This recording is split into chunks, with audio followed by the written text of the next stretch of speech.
Welcome back to True Story with John Gibson. Today's episode, we got a really extraordinary guy. His name is Quinn Smith. He is a mixed martial artist, BJJ coach. He works with underserved youth in the Chicago area, and he also trains at Balco BJJ with me. He's a heck of a guy. Q, how you doing, man? I'm good, John. Nice to see you, bro. It's great to see you. So I know exactly where I want to start. Let me start by saying congratulations on your win this weekend at the TapCancerOut Submission Showcase. Thank you, sir. Thank you. So I got to catch your match. I watched it. Now, do you prefer match or fight? Because you're an MMA guy. What do you prefer? I prefer to call it a match, but I understand why people call it a fight. You know what I mean? It's no big deal. Yeah. Well, okay. So we'll say match. It's funny because I get it too. I've never fought MMA. I've never boxed, but like you, I wrestled, and we'll talk about that because, man, yes, we have so much in common. And we never have an opportunity to talk. Every time I've seen you, it's been training, so this is a really good opportunity to kind of get to know you, a lot better. Yes, sir. I've been looking forward to it. I've learned a lot from you, Q, like a lot. And again, hopefully we'll get into some of that, but your perspective, I don't know if people in the world are aware, but things have been a little tense in Chicago over the past year, maybe. I don't know. I don't know if anybody's noticed. It might be going under the radar a little bit. Right. But anyway, so I just say that to say, I've learned a lot from you, just from your perspective. But anyway, so back to kind of the TapCancerOut in your match. I watched it. Dude, I love your style, man. Can you offer just a little insight, kind of break down the match, share some of your thoughts about it? The match was a lot of fun. Like everybody else, I really thought I was gonna finish that choke, but Morgan was really, really tough, and after the match, he told me, he's like, man, he was really tight. It was like he would rather tap.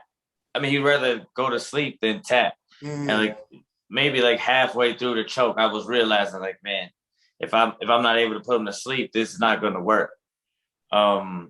That's why you see me eventually try to transition to the back, but he was super aware. We went off the mat and came back.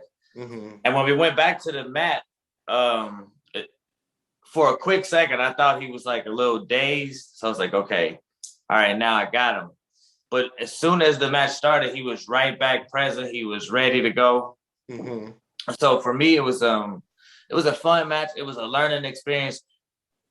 His strategy was interesting because every time I tried to pass, it's like he was trying to bait me into a leg entanglement. Yes. So I was kind of worried about, trying to secure a tight pin position and then end up leaving my legs behind. So that was a lot of the exchanges where I would start to go forward for the pass, but then I would feel that I got, this from your grappling experience, when something is too easy or they're giving it to you. Yeah, they're giving it to you. And so I really appreciated the match, though. I learned a lot. Like I said, toward the end, we started to have a little bit of fun and talk a little bit of trash. Not nothing derogatory, just little pokes at each other to amp up the match and get it toward the end. And that's why you saw the kind of intensity at the end. It was a lot of fun. I love to hear your perspective, man. I love it. It's fascinating to hear it because I remember what I saw. So it's cool to see that. So let me say this: he had a great guard game, really good guard game. Yes. And this is officially my favorite match of yours I've ever seen because you're such a dominant wrestler. Exactly what you said. It was like he was giving you stuff. He was falling back and letting you get, he was letting you flatten him a little. But I thought I saw him wrap around for some legs, some single leg X stuff too. And let me compliment you. To your credit, man, you just evaded a lot of that stuff, which is such good awareness because, man, I've been there and they gobble me up. So you guys kept doing, you just both stayed really agile. You kept moving and your cardio too. Both of you guys, that was super impressive. Thank you, sir. Well, as far as awareness for the leg entanglements, we recently there have been some really good guys at Valco who have like really taken to the leg lock game. Mm-hmm. So I get leg lock quite often. So I understand. I know.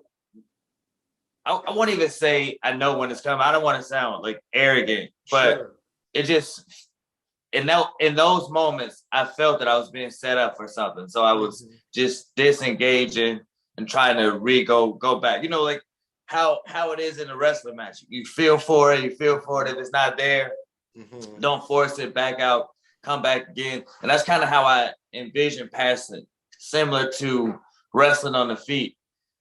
Like I'm trying to create angles and create opportunities, but if they're not there, I don't want to force them. Because again, especially these guys now, the leg lock game has become so dominant, and those leg locks come on so fast that I'd rather play safe than get tapped. Like I don't want to say I played it safe. I could, but I do feel like I could have been a little bit more aggressive.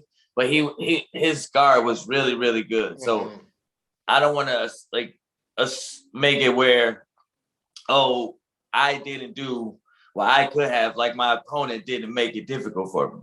Yes, he was very talented. He is very talented. It was such a great match. Like I'll link it if I can by the time this is ready by the editor to this clip, so people can go right to the match and check it out. Super competitive. It was great. Yeah. Thanks for that breakdown, man. That was awesome. Thank you, sir. Yeah.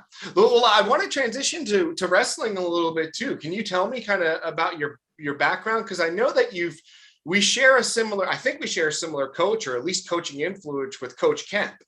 And like Lee Kemp, and people like, you know, they either know or they don't know about that guy and his legendary GOAT status. True. So, and you do, you know, so early on I was like, whoa, you know, I was like, Q knows about, you know, Coach Kemp. So when did your wrestling start? You know, what was that journey like?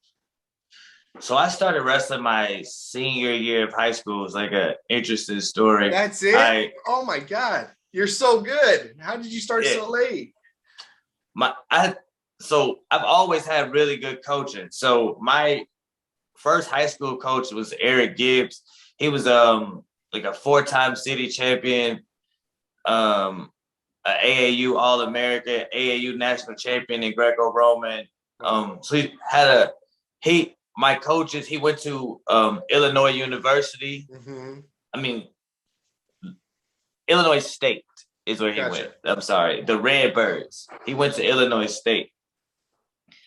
And so one day I was just walking down the hall. I went to CVS, so one of the biggest schools in the city of Chicago. So I was just walking down the hall one day, and a couple of the guys I knew, we were just messing around, and they asked me to come in the wrestling room because I was known as to be a fighter, kind of have a fighter mentality. Okay. So I was like, "Oh, come in the wrestling room, see can you wrestle?" I wrestled around, and it went how it went. I had my moments, and then I didn't have my moment. And then this was before wrestling practice started. So once the coaches got there this particular day, I walked out. And they're like, "Where are you going?" I was like, "Oh, I'm going home." But then the next day when I walked past, he was like, "Nah, you're not going home today." And he told me to come in the wrestling room. And it was like, the rest was history. The rest is history. I've never stopped wrestling since. Wow. I was the MVP of my wrestling team. The only year that I wrestled.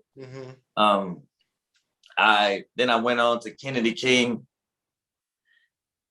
That's kind of like that's another interesting story. So I went to Kennedy King to try to continue my wrestling career. And 2 weeks before school started, they told me that they weren't going to fund a wrestling program. Oh, they dropped the program. So they dropped the program 2 weeks before school started. But luckily, I had a dedicated coach named Ken Ford. It's like one of the biggest influences in my life. And without him, I wouldn't be where I am. And there are so many wrestlers from the city that share that same story, that without him, we wouldn't be where we are. He was willing to continue to coach me. So I basically got a personal coach for 2 years in college. Wow. So we worked out 2 or 3 days a week. We would try to get anybody we could from the city to come and wrestle with us. Like we would take we would go to different places. I started to build relationships with different coaches around the city. And and then eventually we ended up building a wrestling club. We had a wrestling club. It was called the Statesman Wrestling Club. Wow. Well, a lot of Harvey Twisters used to come through. Most of the inner city wrestlers came. So we had a really good program. But then the City Colleges of Chicago in 2012 dropped all wrestling programs. So that kind of hurt it really bad. Yeah. Wow. And that's when we switched to jiu-jitsu. Wow. So what time did you switch to jiu-jitsu? About what year? In 2013, January of 2013 was my first official jiu-jitsu. Yeah, man, I'm amazed by that because I've seen you train and I've seen you spar and I've seen a couple people try you standing, which is so silly. And like your duck unders, your like outside single legs, like your stuff, it's textbook. Like it's literally like you. I wrestled, for years and, went as far as I could with that at a senior level and was pretty competitive. And like, I don't execute them that way. Have never executed them that way. And I can't even coach them that way. Like you have way more talent than like me ever. And not that I'm anything, I'm just saying like to compliment you. I'm just so amazed you started so late because you're a wonderful, you execute really well, but like you could coach it really well. So that's fascinating. That's awesome, man. You were like natural. Wow. I appreciate I'm so jealous. I wouldn't exactly say I'm I did have a lot of really, really good coaches. Like you said, Coach Lee Kemp, Travis Hammonds, Ken Ford, Philip Rimber. Like I've had so many guys pour themselves into me, which is why, I try to live the way I do now. That's amazing. That's amazing. Well, let's talk about that, man. So let's share, if you don't mind, a little bit about obviously you volunteer with TapCancerOut, which is amazing, but that's kind of a small part of what you really do on the day to day. You coach, you work at the UFC gym, right? Yes, sir. Right. And you help pick up classes at Valco and train fighters. We haven't even talked about your MMA career yet. So man, let's talk about now and then we'll get to MMA, I guess. What's a day in the life like now? Well, now my main focuses are competitive grappling and coaching. Like you said, I'm coaching at the UFC gym in Lombard. I really enjoy. So the truth is, when I first started all of this, like when I first started my MMA journey, my goal was to be a really, really high level wrestler, come in, have some success in MMA, and then transition to be a wrestling coach for a big MMA gym, and then eventually open up my own gym. So things are pretty much going well on that thing. I mean, there's a lot of things that still have to be worked out, but it's always what I wanted to do. I've always wanted to coach. Because I didn't start till later in life. Like I was 17 when I started wrestling, and let's just say I wasn't the model child until then. Yeah. So things got much better. I saw things from a much better perspective once I started wrestling. And I just wish I would have started earlier. Of course I didn't, and there's nothing that you can't take that back, but I just wish I would have started earlier. But fast forward to coaching now. I really, really enjoy coaching. I coach kickboxing, wrestling, jiu-jitsu, and MMA. Yeah. And it's so super rewarding. Like, I tell people all the time, there's only one MMA fight for me that was ever fun. And that was my first one. It was because it was new. It was exciting. I had never done it before. It wasn't even something that most people believe that I could do for reasons that we might get into and that we might not, but we'll see. But it wasn't even something that most people believed I could do, or it wasn't. Fighting has never been like something that I saw myself having a long career in. I always saw myself as a coach. Yeah. So being coaching now is just, for me, it's just super rewarding.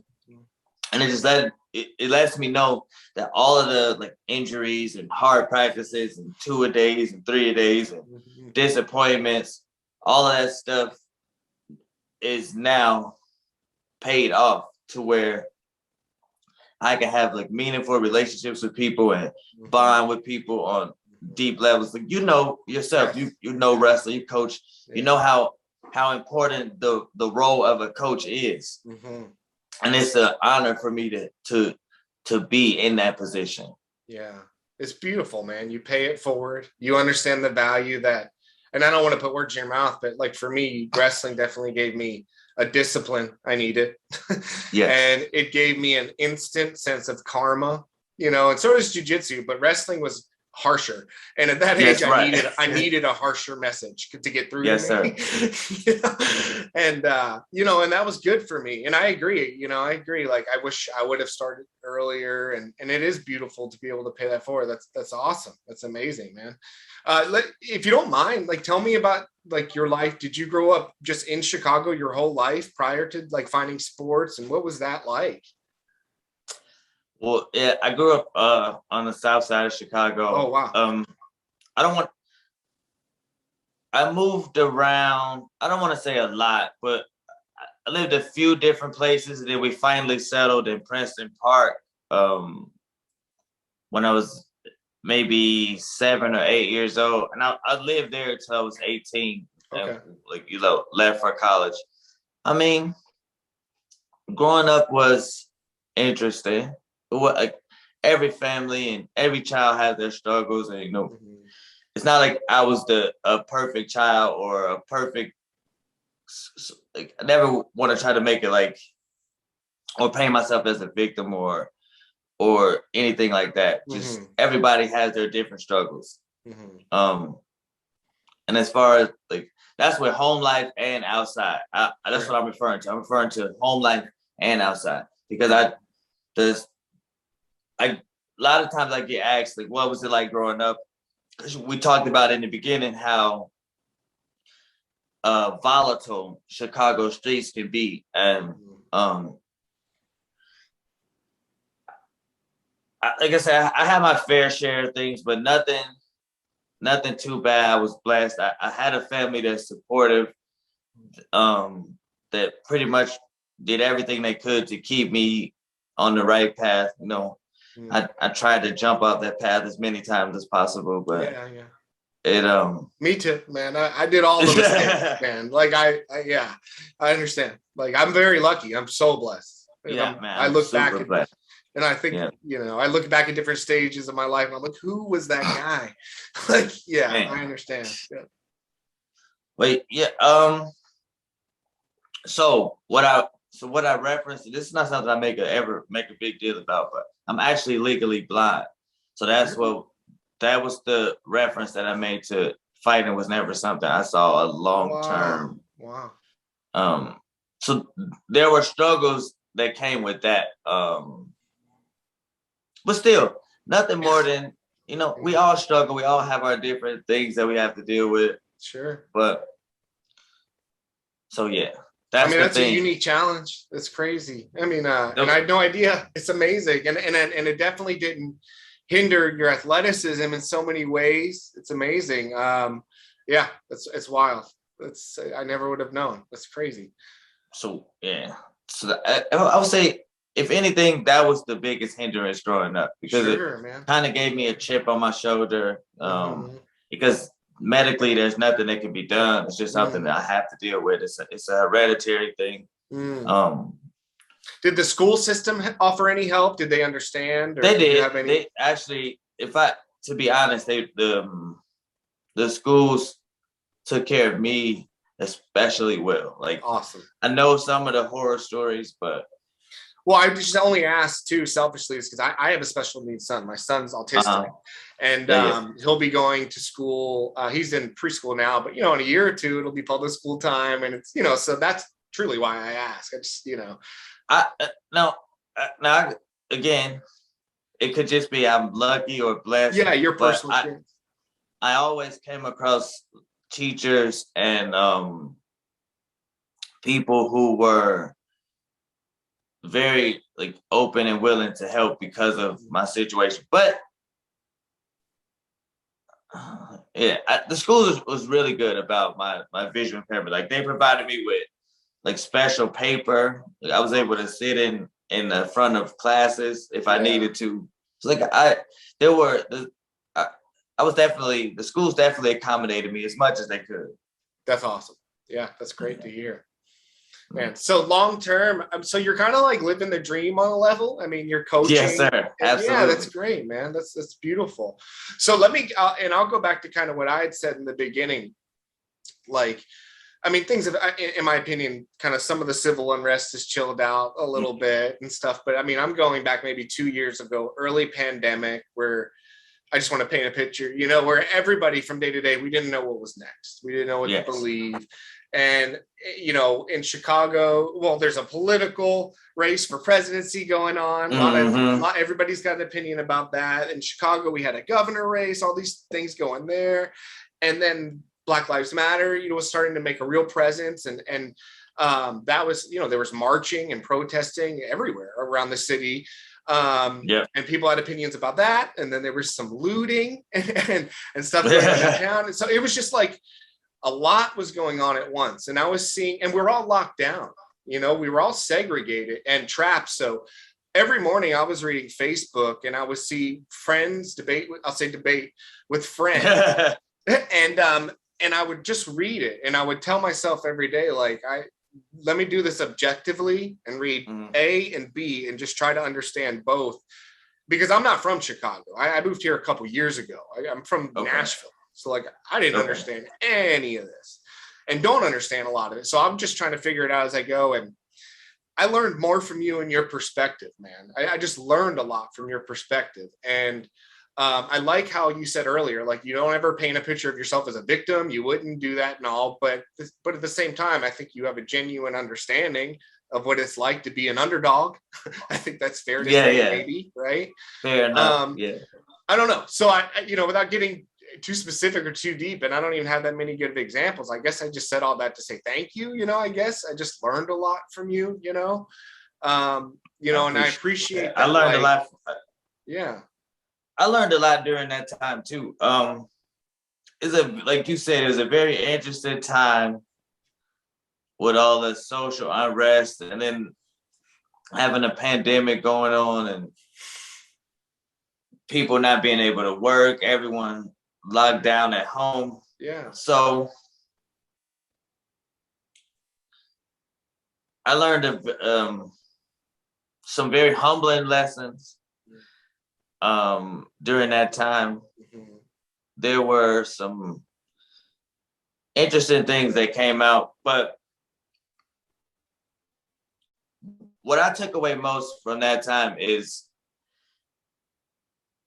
there's a lot that most of us, all of us, don't understand and that we don't know.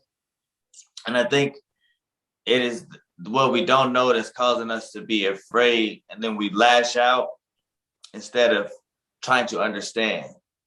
Yeah. And I think that's what a lot of the debates, like we said, is why they went awry. Yeah. Because it became more about personal fears than the collective good. And I think we're still there a little bit now. It's gotten a little bit better, but it's also seemed to be gotten more divided at the same time. Yeah. But it just seems we as a people are driven by fear and we don't use enough empathy and try to understand each other enough. Yeah. Absolutely. Yeah, absolutely. You know what? I think of what I learned from, I learned a lot, right? Like I learned, like, I want to own some stuff, but I learned a lot of stuff, but I think two things I learned, like, I never thought white privilege really existed. As crazy as that sounds, I thought there was rich white people, and to me, white privilege meant like, this guy's is George Hamilton the Fourth, and he inherited oil money, and he's, you know, to me that was right privilege, like private school, like elite, right? And they go to Yale and become a governor or congressman or whatever. That's not white privilege. No. It is, but I realize it's way broader than that. And it is. What I figured out from a takeaway, just a personal takeaway from me, was that, like, living in Nashville most of my life and then moving here, I was under, again, this kind of sort of white privilege umbrella where I thought, just because I don't see it, it doesn't exist.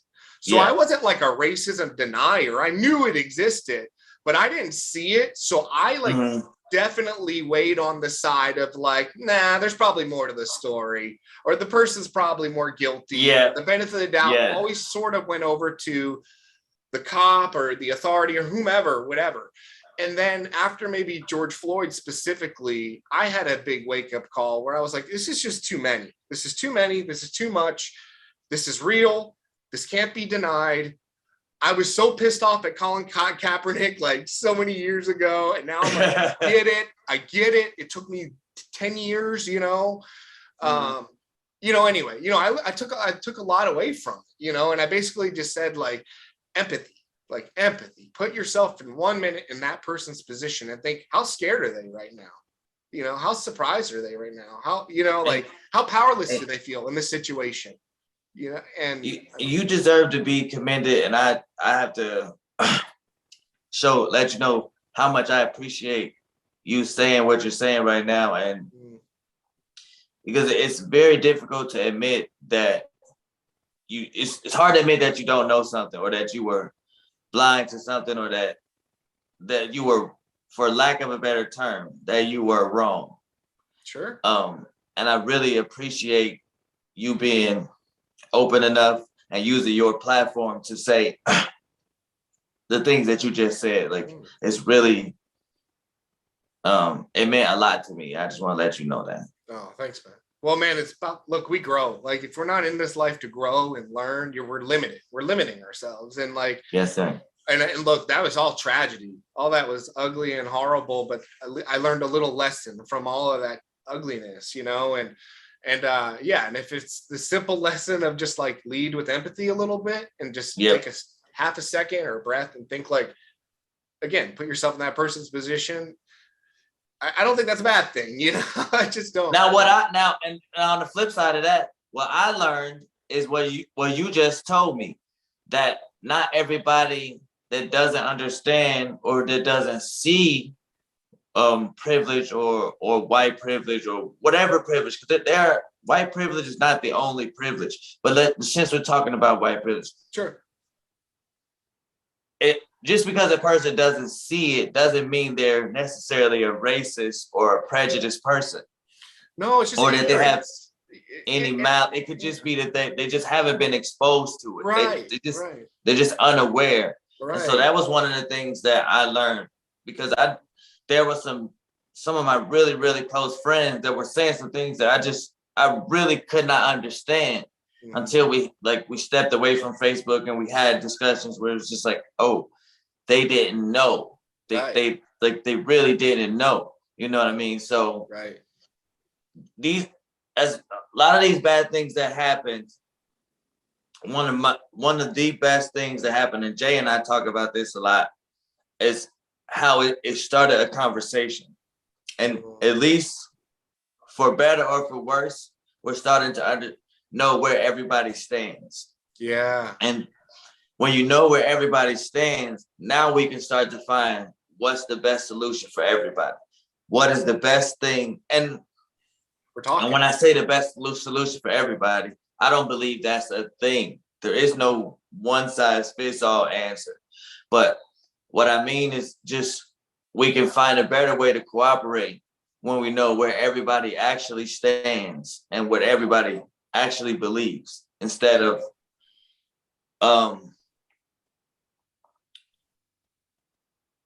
you mentioned Colin Kaepernick. And I don't want to go into that too much, but I do want to make a reference to something that I feel like him kneeling did expose. is that a lot of people hide behind the flag. Well, we're hiding behind the flag. The flag is said to mean freedom and all these beautiful things. And as long as you can display a flag, or say, "Oh, America," people just automatically assume that you are on the right side of things. Mm-hmm. And I believe that this George Floyd and all this COVID stuff gave us the opportunity to see who people really are. When he started to kneel, he started to see people come out with all these venomous things that had nothing to do with anything. Mm-hmm. They were just venomous and hateful things being said. Mm-hmm. It was starting to see that it wasn't about the flag. Mm-hmm. And it's not always about all for one and one for all. Mm-hmm. And I think if we're ever going to be the country that we're believed to be, that needs to become more of a thing. We need to really be all for one and one for all, mm-hmm. instead of us versus them. And right now, it's just so much us versus them. Yeah. And I think that when the kneeling situation really exposed that for me. I know that was kind of a rant. But. Well, no, you're with, and I want to share just my thought real quick, and we don't have to unpack it, but like, to me, like I'm not a veteran, but I grew up here, and like, and I didn't have the best of circumstances, but I was very lucky and blessed. A lot of great things. I got to high school, I got to college, I got a lot of advantages in life eventually. And, but I say that to say, like, my foster father was a veteran, and mother, and or the ones I was with at the time and all, they were like so pissed. And they're also uber Republican and whatever, and all that. So I remember taking that on, and to me, it kind of just was about the flag, because I was like, man, it's so disrespectful. Veterans gave their lives. And it was just that, but this is where my error was, right? I didn't, in retrospect, in hindsight, I didn't take 2 seconds to listen, to read an expert to say why he was kneeling or what he was protesting. I was just like, so disrespectful, get him out of here. And that was it. And my 3-4-year-old mind at the time, like, that was all I had capacity for, And then it was years later, and it's so sad. A human being had to lose their life with 10 other people watching, going, stop, quit, stop. And then, for me to get the wake up call and go, holy shit, that's what that was about. And then I got it, and as I'm saying, it's so sad, but then I got it. And now at least hopefully I can be on the right side of history in the future, and part of that is just this talking, and learning your perspective, others' perspectives, and exposing yourself to real life, because at the end of the day, like, you said it, there are very few people when you sit down one-on-one with, you don't connect on a human level. Right. We're humans, Exactly. Yeah, we got something in common, Yeah, exactly. Yeah. Very true. Very, very true. And like I said, I just, again, will have to commend you for using your platform to even have this kind of discussion, especially with somebody like me, because it's unpredictable what I might say, Yeah. No, man, I trust you. Look, here's the thing. Like, I know you're a good person. And I know, look, yeah, you're not unpredictable. You're not crazy, but your perspective's important. I've learned a lot, and how else would I hear it unless I asked these kind of questions and kind of picked your brain and stuff. So, yes, and it's great to get this stuff, but also you're not all about just this either. You're not like an angry individual. You're very giving. You're very like nurturing to your your students and stuff. And you're a hard worker too, man. Like, I feel like every time I see you, you're like, worked an extra security job, helped not a bank robber go down. I'm like, what? Is this guy Batman? Who is this guy? I appreciate the kind words. That's funny. Oh, man. So I know we come up on time here. One final question here for you. Where can everybody kind of reach you if they want to reach out for privates, or what's the best place for things like that? The best place is my Instagram is @CoachQ145. And I have Facebook and all that stuff, but Perfect. mostly Instagram. Instagram is the easiest place. Awesome. And I'll include that link here at the episode and everything as well. Q, man, thank you again. This was just an awesome conversation. And thank you, John. Really appreciate it, bro. Really do. My pleasure. My pleasure. True story, John Gibson, today's guest, Quinn Smith. Thanks again, Q. Thank you. See you, buddy.